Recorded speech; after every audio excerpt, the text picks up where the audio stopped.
आज का ये एपिसोड शुरू करने से पहले एक छोटी सी बात। क्या आप भी अपना पॉडकास्ट बनाने की सोच रहे हैं? तो एंकर ट्राई कीजिए।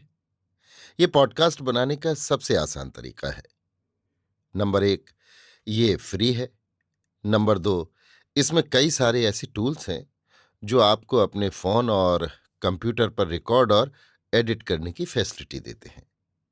नंबर 3, आप अपने पॉडकास्ट को डिस्ट्रीब्यूट भी कर सकते हैं, जिससे इसे स्पॉटिफाई और दूसरे प्लेटफॉर्म पर सुना जा सके।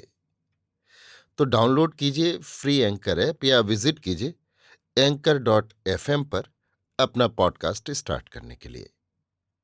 ये तो थी एक छोटी सी जानकारी, और अब शुरू करते हैं एपिसोड का सिलसिला। तो आज के एपिसोड में लीजिए सुनिए ना पार्थ सारथी के लिखे उपन्यास ये गली बिकाऊ नहीं है का भाग 13, मेरी यानी समीर गोस्वामी की आवाज में। उस रात वो सोई ही नहीं। आंसुओं से तकिया गीला हो गया। वो ये अनुमान नहीं लगा सकी कि उसका मन कैसे और कहाँ से कमजोर हुआ कि मुत्तु कुमरन को घर पहुंचाने के लिए साथ चलने की प्रार्थना करने और उसके तुरंत मानकर साथ चले आने के बाद भी वो उसे ठुकराकर गोपाल के साथ कार में चल पड़ी थी। अब अपनी करनी पर सोचते हुए उसे स्वयं ग्लानि का अनुभव हो रहा था। वो इस सोच में पड़ गई कि कल कौन सा मुंह लेकर मुत्तु कुमरन से मिलूंगी। गोपाल के स्वयं घर पहुंचाने के लिए तैयार हो जाने पर मैं उसका मन रखने के लिए कैसे मान गई। ये सोचते हुए अपनी करनी पर उसे हैरानी हो रही थी। सुबह उठने पर उसे एक दूसरी हैरानी का सामना करना पड़ा। उसकी वजह से गोपाल से मिलने में भी उसे संकोच का अनुभव हो रहा था। दरअसल डर लग रहा था। उसकी समझ में नहीं आ रहा कि अब क्या करे। कारण आज की पहली डाक से उसके नाम जिलजिल का ताज़ा अंक आया था, जिसमें मुत्तु कुमरन से कलियनकन की भेंटवार्ता छपी थी। जिलजिल कनियलकन ने भेंटवार्ता के बीच एक फोटो भी छपवाया था। मुत्तु कुमरन और माधवी के अलग अलग चित्रों को कैंची की करामात से काट छाट कर ऐसा एक ब्लॉक बनवाया गया था जिसमें दोनों सटकर खड़े थे। भेंट के बीच मुत्तु कुमरन की जुबानी ये बात छापी गई थी कि माधवी जैसी लड़की मिले तो मैं शादी करूं।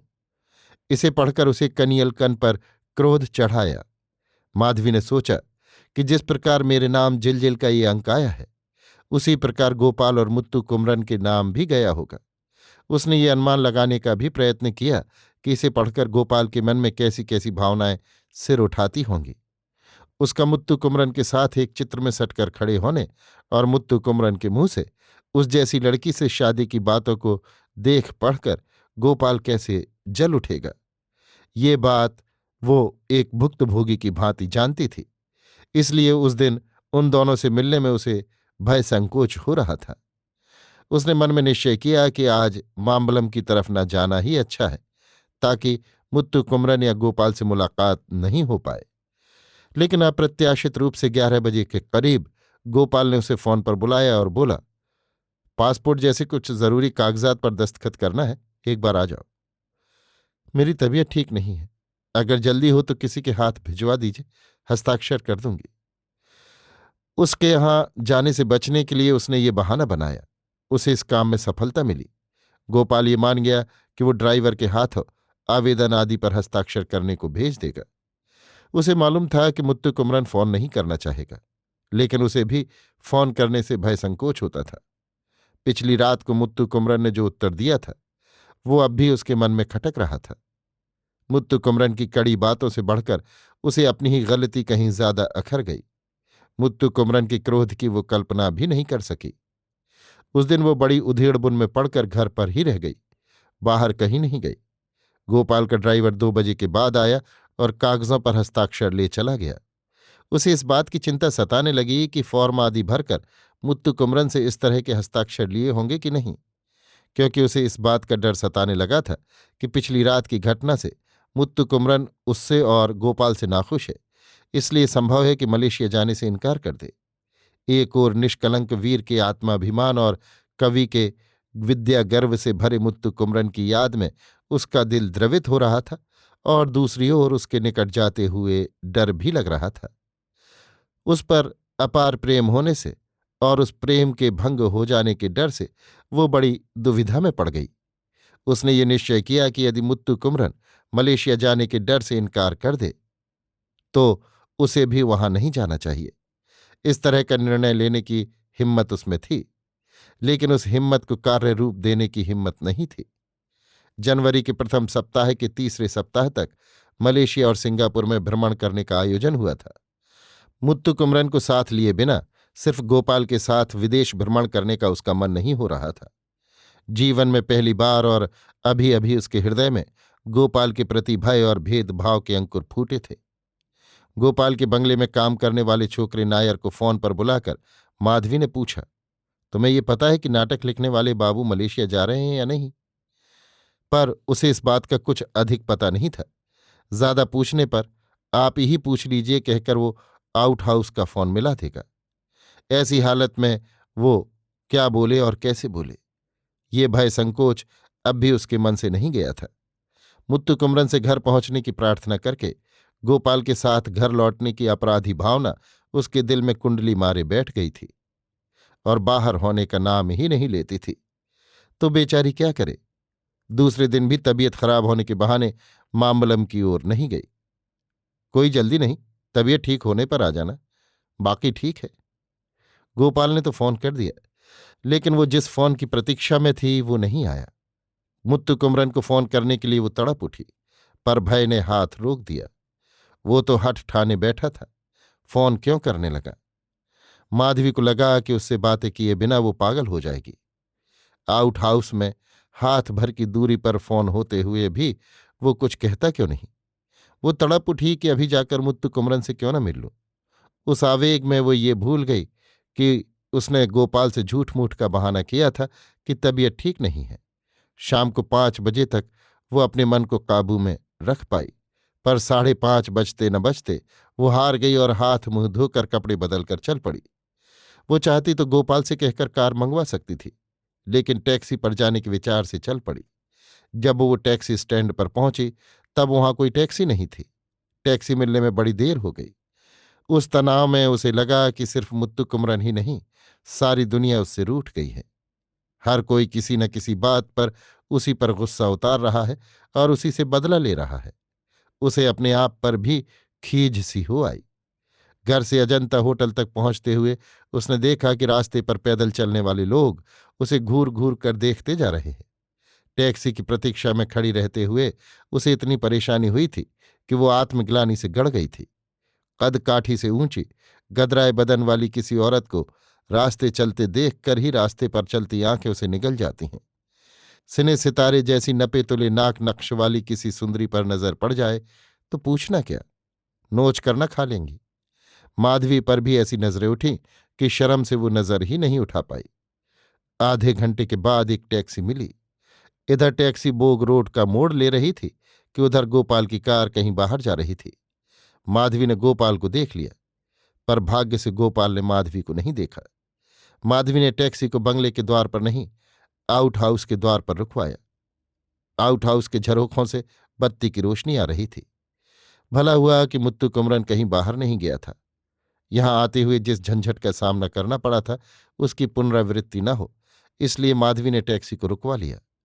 छोकरा नायर द्वार पर मानो रास्ता रोके खड़ा था। वो बोला, बाबूजी ने किसी को अंदर आने को मना किया है। माधवी ने आंखें तरेरी तो वो रास्ता छोड़कर हट गया। अंदर जाते ही वो हिचक कर खड़ी हो गई। मुत्तु कुमरन सामने एक तिपाई पर एक बोतल गिलास सोडा और ओपनर वगैरह लिए डटा था। लगा कि वो पीने की तैयारी कर रहा है। द्वार पर ही से माधवी ने हिचकते हुए पूछा, लगता है आपने बहुत बड़ा काम शुरू कर दिया है, मैं अंदर आ सकती हूं कि नहीं? सबको अपना अपना काम बड़ा ही लगता है। अंदर आऊं? विदा लेकर जाने वालों को इजाजत लेकर आना पड़ता है। बिना कहे सुने हर किसी के साथ यहां वहां जहां कहीं भी जाने वालों के बारे में कहने को क्या रखा है? अभी तक आपने अंदर बुलाया नहीं। बुलाना कोई जरूरी है क्या? तो मैं जाती हूं। खुशी से, वो तो अपनी अपनी मर्जी है। पता नहीं उसने वहां से चले जाने की बात किस हिम्मत से उठा दी, लेकिन एक पग भी बाहर नहीं रख सकी। उसकी नाराजगी और बेपरवाही पर वो तड़प उठी। चेहरा लाल हो गया और आंखें गीली हो गईं। वो जहां की तहां खड़ी रही। मुत्तु कुमरन पीने के उपक्रम में लगा। अचानक अप्रत्याशित ढंग से वो तेजी से अंदर गई और झुककर उसके पांव पकड़ लिए। मुत्तु कुमरन ने पैरों में आंखों की नमी महसूस की। मानती हूं कि मैंने उस दिन जो किया वो गलत किया। मेहरबानी करके मुझे माफ कर दीजिए। किस दिन? क्या किया? अरे अचानक ये नाटक क्यों? मानती हूं मैंने आपको साथ चलने को बुलाया था और गोपाल की कार में घर चली गई थी। मैंने ये ठीक नहीं किया। मैं अपनी विवशता को क्या कहूं। सहसा मैं उनसे बैर न ठान सकी और न मुंह मोड़ पाई। मैंने तो उसी दिन कह दिया ना, चाहे जो भी साथी मिले उनके साथ तुरंत चल पड़ने वालों के लिए। वो चाहे जिस किसी के साथ जाए, इससे मेरा क्या आता जाता है। वैसा मत कहिए। पहले मैं ऐसी रही होंगी, लेकिन अब वैसी नहीं हूं। आपसे मिलने और परिचय पाने के बाद मैं आप ही को अपना साथी मानती हूं। मेरा ये अनुरोध तो मानिए। मेरे सिसकते बिलखते आंसुओं पर विश्वास कीजिए। मैं दिल से आपको निश्चय ही धोखा नहीं दे रही। इतना कहकर उसने अपना सिर झुका लिया। उसके होंठ मुत्तु कुमरन के पांव चूमने लगे और आंसू उन्हें धोने लगे। मुत्तु कुमरन का दिल पसीज गया। उसे भूलने के लिए ही तो उसने मदरा का आश्रय लिया था, लेकिन कुछ ही क्षणों में उसने मदरा को भुला दिया। उसने अपने आंसुओं से उसका दिल इस तरह पिघला दिया था कि उसे इस बात का अब भान ही नहीं रहा कि सामने शराब पड़ी है। अपने पैरों में पड़ी हुई उसकी केश राशि और उसकी देह से लिपटी सुगंध में मदरा से भी अधिक मादकता पाकर वो निहाल हो गया। माधवी के अश्रुपूरित नेत्रों ने उसके हृदय पटल पर अमिट भाव चित्र खींच दिए थे। आप साथ चलने को तैयार हों तो हम पैदल ही घर चले जाएंगे। कहते हुए जो आत्माभिमान था वो न जाने कहाँ बहकर चला गया। आप तनिक शांति से सोचेंगे तो स्वयं जान जाएंगे। जब वे कार पास खड़ी करके जिद करने लगे कि चलो चले, तो कैसे इनकार किया जा सकता था भला। हाँ, जब किसी का गुलाम हो गए तो अस्वीकार करना मुश्किल है। कोई किसी का गुलाम ना भी हो तो भी तकल्लुफ बरतना पड़ता है।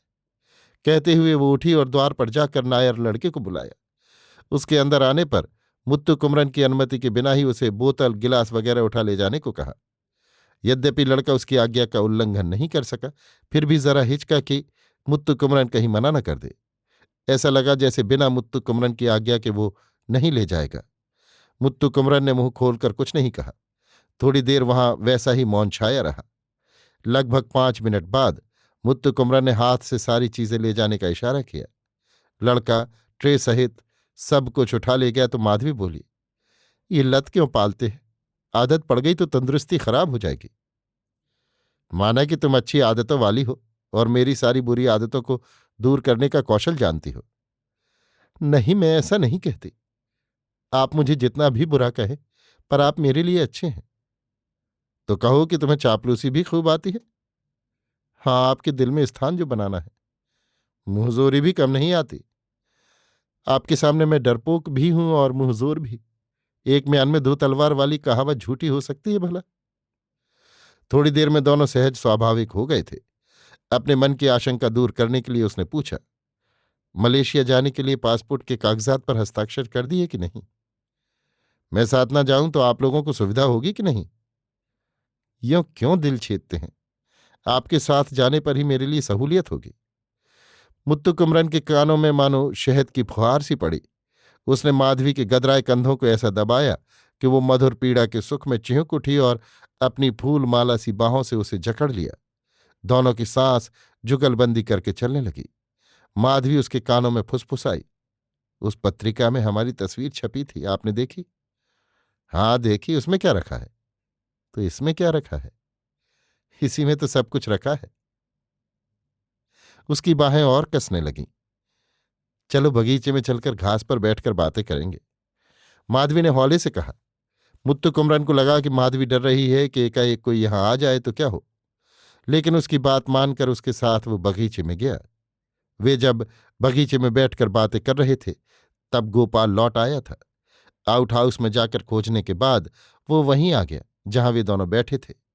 उसके हाथ में भी वही पत्रिका थी। देखा उस्ताद, तुम्हारे बारे में जिलजिल ने कितना बढ़िया लिखा है। बढ़िया क्या लिख दिया? मैंने जो कहा है सो लिखा है। अगर कुछ बढ़िया हो तो वो मेरी बात है। अच्छा, तो ये कहो कि तुमने जो कुछ कहा है वही लिखा है? गोपाल की बातों में चुभता व्यंग था। उसकी बातों में अभिधा, लक्षणा और व्यंजना तीनों इस तरह घुली मिली थी कि उन्हें समझने में थोड़ी देर लग गई। मुत्तु कुमरन माधवी से शादी करना चाहता है, इस बात का पुष्टिकरण मुत्तु कुमरन के मुंह से गोपाल चाहता था। थोड़ी देर तक तीनों खामोश रहे। इस साक्षात्कार में छपा चित्र भी नया नया खिंचवाया मालूम होता है। गोपाल ने उन दोनों को चित्र दिखाकर पूछा। अभी आप सुन रहे थे नापार्थ सारथी के लिखे उपन्यास ये गली बिकाऊ नहीं का भाग 13, मेरी यानी समीर गोस्वामी की आवाज में।